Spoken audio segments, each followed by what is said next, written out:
Terve! Mä oon Lasse Liukkonen, PRD Groupin toimitusjohtaja.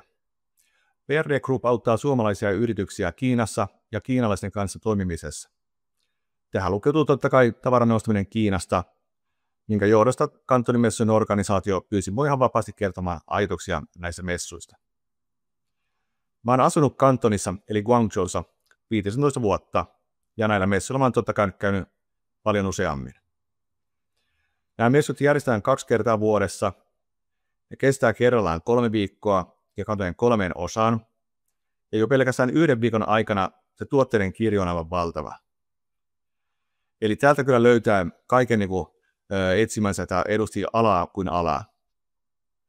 Mutta ennen tänne tuloa kannattaa totta kai varmistaa, että on tulossa oikeaan aikaan messulle, että saa maksimaalisen hyödyn. Kantonimessut onkin tälleen rehellisesti yleismessut. Eli nämä messut ei keskittynyt mikään tiettyyn sektoriin, vaan täällä oikeasti löytyy ihan kaikkea. Kantonimessut on kiva paikka käydä katsomassa sitä, mitä tänä vuonna tapahtuu. Mitä uutta tehtaat on keksinyt ja mitä uutta voisi tuoda markkinoille, ennen kuin se ehtii Eurooppaan asti. Eli tämä toimii tavallaan kiinalaisen tehtaiden näyteikkunana, jossa voi käydä hakemassa inspistä, mutta täällä tehdään kyllä ihan oikealla liiketoimintaa myöskin. Ne on valtavia lukuja, mikä määrä bisnestä tapahtuu messujen aikana. Ja näissä varmaan organisaatio saa kertoa paremmin. Mutta tänne tulee ihmisiä ihan kaikkialta maailmasta, kaikilta aloilta. Ja silloin kun tämä messut on käynnissä, niin oikeastaan täällä kaupungissa on tämmöinen vähän karnevaalimeininki, kun on kansainvälisempiä ihmisiä, ravintolat on täynnä ja muutenkin on hyvä meininki.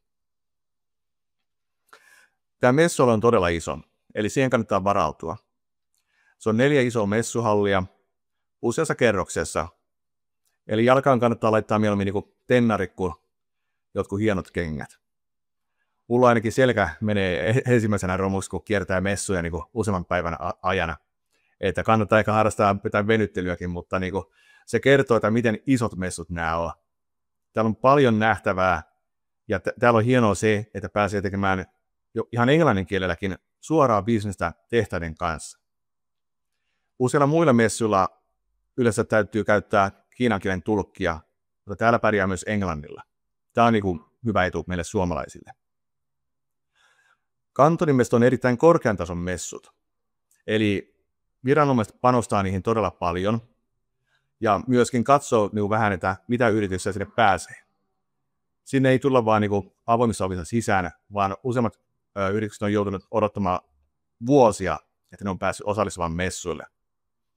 Eli se siivillä on aika tiukka, että pääsee kiinalainen yritys sinne myymään omia tuotteitaan. Tämä tuo myös turvaa sitten ostajille. Monilla muilla messuilla asiat ei ole todellakaan näin, vaan messuilla voi olla kaikenlaisia epämääräisiä toimijoita, mutta näillä kantonimessuilla asia on niin, että tiedetään tasan tarkkaan, ketä siellä on, ja myös viranomaiset on paikalla auttamassa, jos on mitään ongelmia. Kantonimessun organisaatio osaa hoitaa tosi hyvin nämä messut, koska ne järjestetään 2 kertaa vuodessa, ja ne on järjestetty jo vuosikymmeniä. Eli ne tietää, mitä ne tekee, ja nämä messut on hoidettu silleen ja kehitetty, että siellä on helppo käydä ostoksilla. Omia kokemuksia näistä messuista, niin tavallaan on vaikea muistaa, että kun näillä messuilla on tullut käytyä niin monta kertaa ostamassa erilaisia tuotteita. Ensimmäisenä tulee mieleen elektroniikka, urheiluvälineet, energiateollisuuden komponentit ja siis ihan kaikenlaista. Pyyhkeitä, saippuakateloita ja ajoneuvoja. Siellä löytyy ihan kaikkea. Ja siellä on myös hyvä käydä tapaamassa tuttuja tehtaita.